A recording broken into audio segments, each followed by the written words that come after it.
Hello friends, hope doing good. Today I'll show you how to record on your iPhone. Audio record.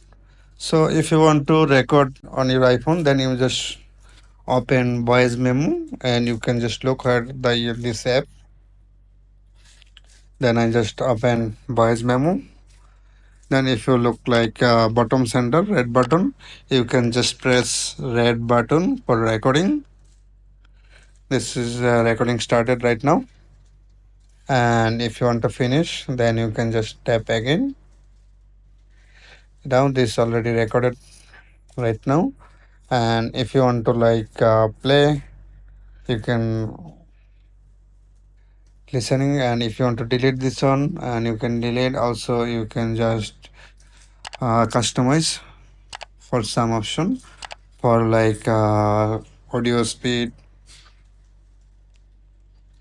and that's it. And please like this video and subscribe our channel.